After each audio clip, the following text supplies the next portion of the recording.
सबसे पहले गूगल में जाना है और गूगल में जाके सबसे पहले आप गूगल फॉर्म्स ओपन करिए।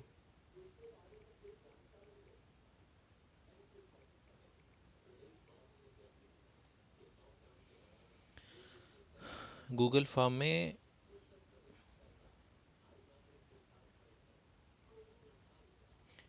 यहाँ गूगल फॉर्म्स है, इसको ओपन करिए।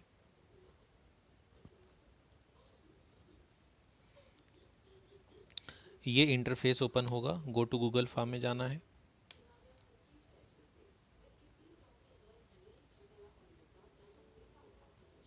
अब हमारे सामने ये मेन इंटरफेस ओपन हो गया। अभी हमें पहला काम ये करना है कि बिल्कुल ऊपर अनटाइटल्ड फॉर्म लिखा है, ये बिल्कुल लेफ्ट हैंड साइड टॉप में, इसको एक बार क्लिक करिए।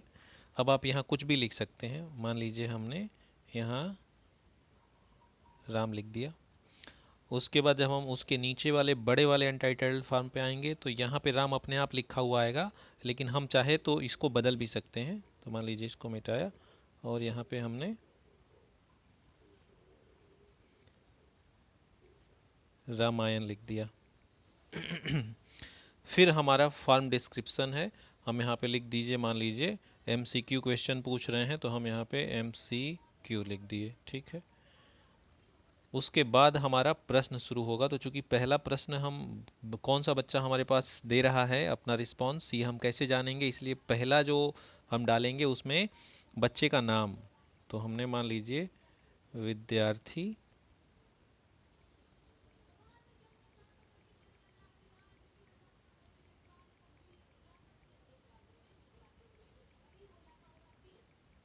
विद्यार्थी का नाम, ठीक। अब हमारे पास विद्यार्थी का नाम हो गया और अपने आप ये शॉर्ट आंसर गूगल ने ले लिया, क्योंकि गूगल बहुत इंटेलिजेंट है, अपने आप ही ले लेता है। हम चाहें तो यहाँ से सिलेक्ट करके ये फिर भी कर सकते हैं। तो पहले भी हमें शॉर्ट आंसर मिला, हमने शॉर्ट आंसर सिलेक्ट कर लिया। अब ये अपने आप ही शॉर्ट आंसर हमें यहाँ लिखना होगा। अब इसके बाद हमें प्रश्न शुरू करने हैं। तो चूंकि शॉर्ट आंसर हमें इसको कंपलसरी करना है कि बच्चे को लिखना ही लिखना है, तो हम इसको रिक्वायर्ड क्वेश्चन बना दिया हमने, ये रिक्वायर्ड को बटन को दबा के। अब हमें नया प्रश्न बनाना है। तो अब हम जैसे मान लीजिए बच्चे की क्लास वगैरह अगर हमें जाननी है तो बच्चे की क्लास हम ऐसे ही लिख सकते हैं। यहाँ पे प्लस बिल्कुल लेफ्ट हैंड साइड नीचे जो प्लस का आइकॉन बना है उस प्लस के आइकॉन को हम क्लिक करेंगे और मान लीजिए हमें क्लास जाननी है उससे, तो हम लिख सकते हैं KASH कक्षा, ठीक। अब कक्षा में हम क्या करेंगे, उससे लिखवाने की बजाय हम बस उनको ऑप्शन दे देते हैं। तो हम यहाँ पे शॉर्ट आंसर वाले बॉक्स को क्लिक करते हैं और यहाँ पे ड्रॉप डाउन दिया है, नीचे देखिएगा, नीचे से सेकंड लास्ट ड्रॉप डाउन है, इसको क्लिक कर लिया हमने। अब हमारे पास ऑप्शन 1 आया। ऑप्शन 1 में मान लीजिए हमने उसकी क्लासेस डाल दी 12th A, ठीक। फिर उसके बाद ऐड ऑप्शन हमने डाला, ऐड ऑप्शन में हमने डाल दिया 12th B। फिर तीसरे में ऐड ऑप्शन में हम गए और हमने डाल दिया 12th C। अब इसका फ़ायदा ये होगा कि जो बच्चा जाएगा इन्हीं तीनों में से सिलेक्ट करेगा। अगर हम इसे शॉर्ट आंसर रहने देंगे तो वो लिखेगा, अदरवाइज इन तीनों में से सिलेक्ट करेगा। तो चलिए हमने ये 3 कर दिया, कक्षा भी वो चुन के बताएगा। और अभी आ गया रिक्वायर्ड, हम इसको रिक्वायर्ड कर दिया हमने, ठीक। अब हमारा शुरू होगा प्रश्न, फिर हमने प्रश्न प्लस किया। अब चाहे तो हम इसको एक अलग भाग भी बना सकते हैं कि वो अपना नाम और क्लास सेलेक्ट कर लेगा, उसके बाद जाएगा। तो हम जो बिल्कुल राइट हैंड साइड में नीचे जो बॉक्स बना हुआ है उस बॉक्स को, ये सेपरेशन वाला बॉक्स, अगर हम इसको क्लिक कर देते हैं तो हमारा दूसरा सेक्शन स्टार्ट हो गया। पहला सेक्शन में वो नाम और कक्षा बताएगा, दूसरे सेक्शन में फिर उसके प्रश्न स्टार्ट हो गए। तो हम यहाँ पे मान लीजिए एंटाइटल्ड सेक्शन में हम हिंदी साहित्य लिख देते हैं,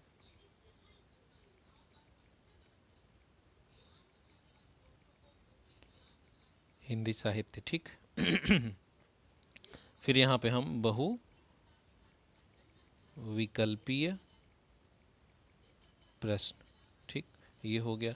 अब हमने डिस्क्रिप्शन दे दिया और अब शुरू करेंगे हम प्रश्न। तो प्रश्न के लिए हमें ठीक वही पद्धति अपनानी है। बिल्कुल लेफ्ट हैंड साइड में नीचे जो प्लस का आइकॉन है नीचे आप देख रहे हैं प्लस का आइकॉन, उसको क्लिक करिए एक बार। अब फिर हमें यहाँ पे प्रश्न आ गया क्वेश्चन, तो हम क्वेश्चन 1 लिख दिया हमने। क्वेश्चन 1 डाल के अब हम क्वेश्चन 1 लिख देते हैं कि कबीर का जन्म कहाँ हुआ था। कबीर का जन्म स्थान। अब यहाँ पे देखिए, ध्यान रखिएगा, यहाँ पे शॉर्ट आंसर है, तो अब हम इसी बॉक्स को, शॉर्ट आंसर लिखे हुए बॉक्स को टिक करेंगे। एक बार टिक करने पे फिर हमारे पास एक पॉपअप आ जाएगा जिसमें short answer, paragraph, multiple choice, check box, drop down और फाइल अपलोड आ रहा है। तो हम मल्टीपल चॉइस को सिलेक्ट कर लेंगे, वहाँ पे क्लिक क्लिक किया, मल्टीपल चॉइस आ गया। अब ऑप्शन 1 आ गया, तो ऑप्शन 1 में मान लीजिए हमने डाल दिया मद्रास। फिर ऐड ऑप्शन उसके नीचे आ रहा है, क्लिक किया, ऑप्शन 2 आ गया बम्बई। फिर तीसरा ऐड ऑप्शन आ गया वाराणसी। फिर चौथा ऐड ऑप्शन किया, ऑप्शन 4 आ गया। अब इसको हमने क्या कर दिया ऑप्शन 4 को मान लीजिए हमने कुछ और ही दे दिया, मान लीजिए गोरखपुर दे दिया। ठीक, अब हमारा ये 4 ऑप्शन कंप्लीट हो गया, ठीक ना। अब हमने एक प्रश्न दे दिया, प्रश्न के 4 ऑप्शन दे दिए। अब हम इसको रिक्वायर्ड कर दिए, यानी ये भी प्रश्न उस बच्चे को लिखना ही लिखना है। फिर हम प्लस किए, फिर एक और ऑप्शन ले लिया, मान लीजिए कामायनी किसकी रचना है। मल्टीपल चॉइस ऑलरेडी सिलेक्टेड है, नहीं होता तो हम सिलेक्ट कर लेते, लेकिन सिलेक्टेड है इसलिए ऑप्शन 1 के आगे क्लिक किया हमने और लिख दिया जयशंकर प्रसाद। फिर आप ऐड ऑप्शन किया, ऐड ऑप्शन करने के साथ ही हमारे सामने ऑप्शन 2 आ गया, तो मान लीजिए हमने यहाँ पे लिख दिया निराला। फिर ऐड ऑप्शन किया, ऑप्शन 3 आ गया महादेवी। फिर चौथा ऑप्शन ले लिया, चौथा ऑप्शन ट्रिक किया, लिख दिया पंत। ये हो गया कि हमारे पास ये 4 ऑप्शन हो गए, और इसके बाद अब इसको भी मान लीजिए हमने रिक्वायर्ड कर दिया, ठीक ना। एक और तरीका है, जब आपको पूरा का पूरा टाइप ना करना हो, ये फॉर्म ना करना हो, तो आप इसे कॉपी भी करके बढ़ा सकते हैं। खैर वो कठिन होगा। जैसे मान लीजिए यहाँ पे नीचे लेफ्ट हैंड साइड में रिक्वायर्ड के बगल में डिलीट बॉक्स है, डिलीट बॉक्स के ठीक लेफ्ट साइड एक कॉपी करने का एक आइकॉन है, तो इसको अगर आप क्लिक कर देंगे तो आपने इसके पहले जो प्रश्न बनाया है वही प्रश्न नीचे भी कॉपी होके आ जाएगा, देखिए।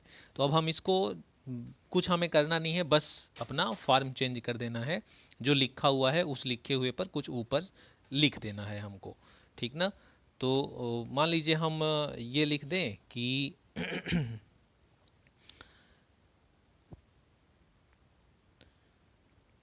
हरिवंश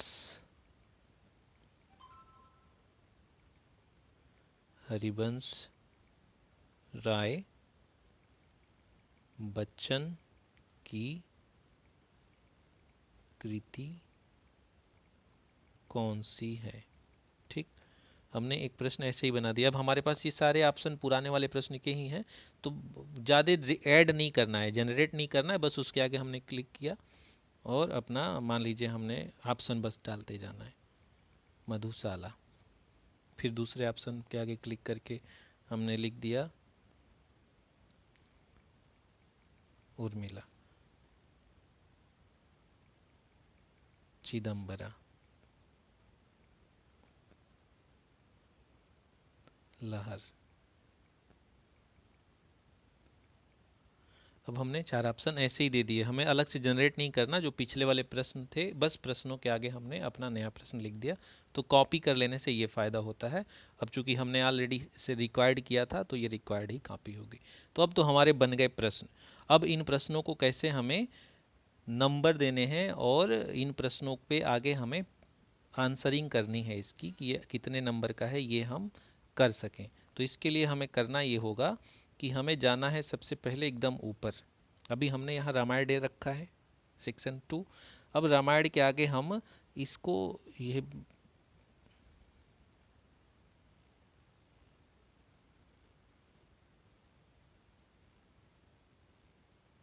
ये बिल्कुल ऊपर, ये आपको दिख रहा है ईमेल का आइकॉन।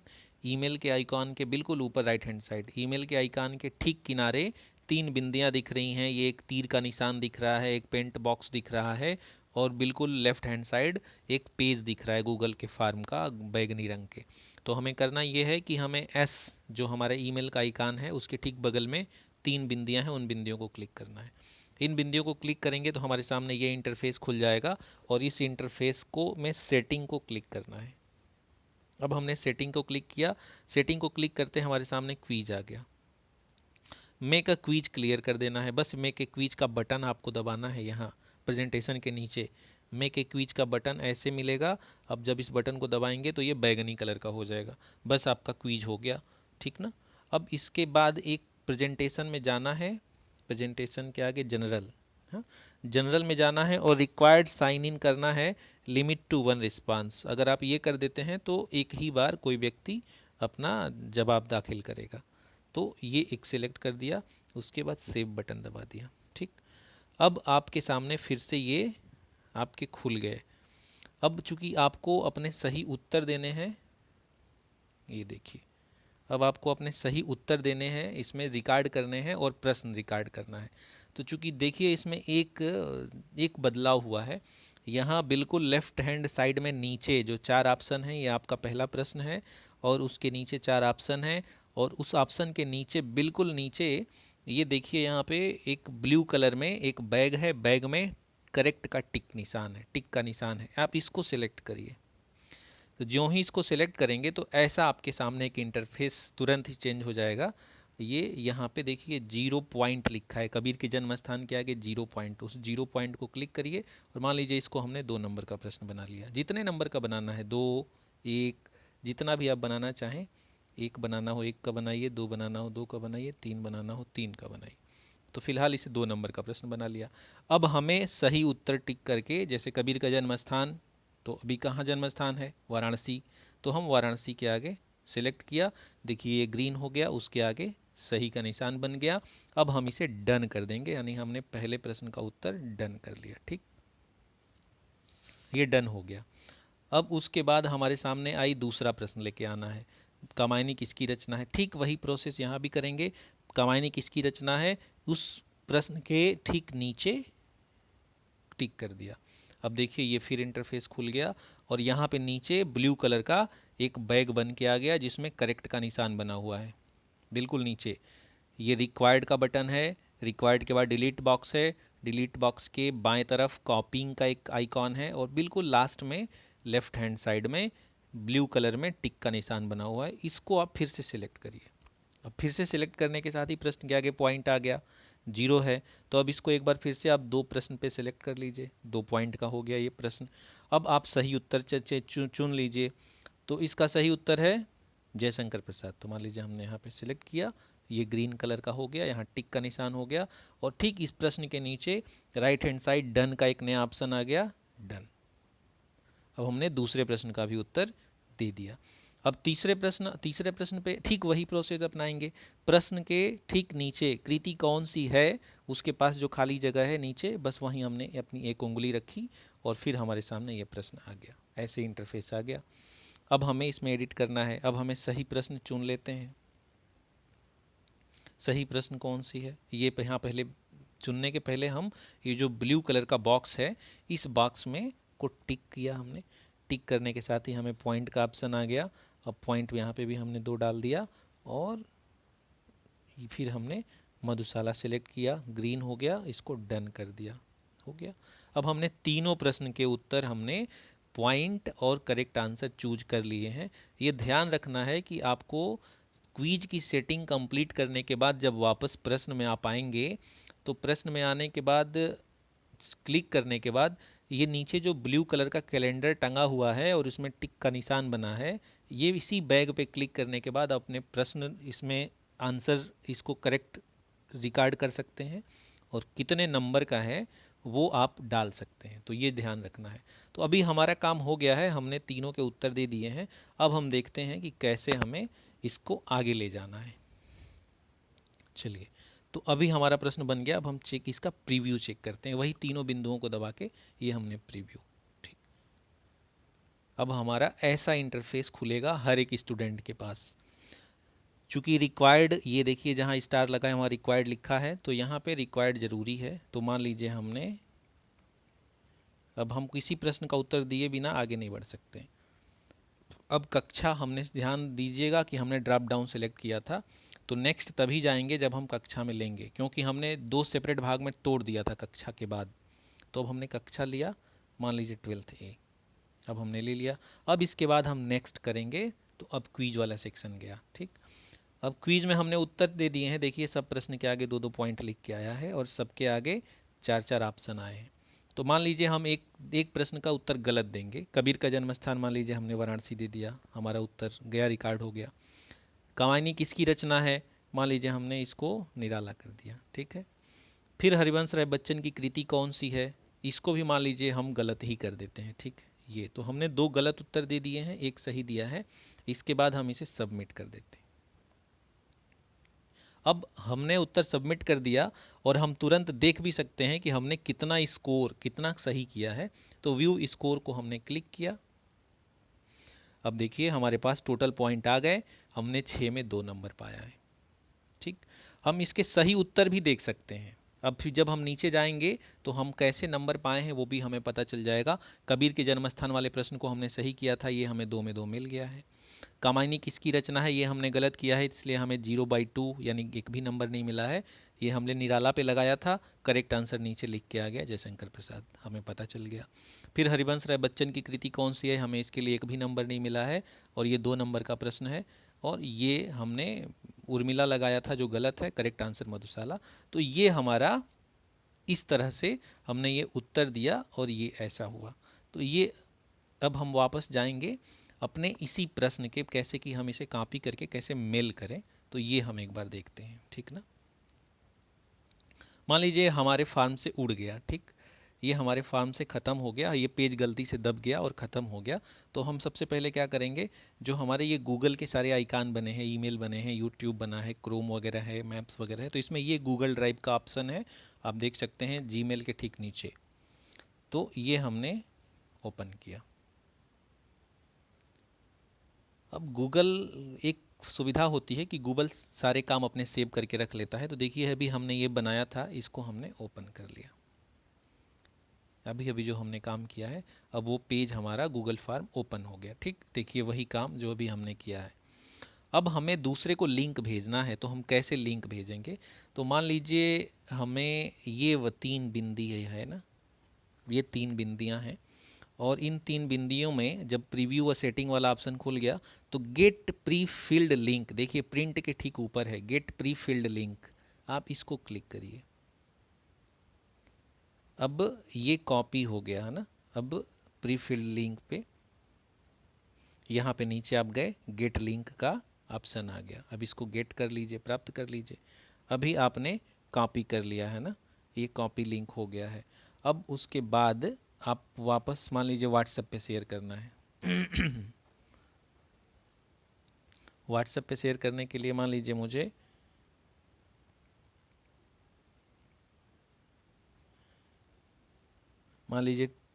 ISC तेज नारायण सर को मैं सिलेक्ट करता हूँ और यहाँ पे मैंने पेस्ट कर दिया ये लिंक और इनके पास गया। अब सर जब जो आंसर देंगे वो आंसर अपने आप ही मेरे पास आएगा। तो ये तरीका होता है इसको भेजने का। तो आशा है सबको समझ में आ गया होगा। इस तरीके से हम आसानी से गूगल फॉर्म बना सकते हैं और गूगल फॉर्म बनाने के बाद हम उसको अपने उपयोग में ला सकते हैं।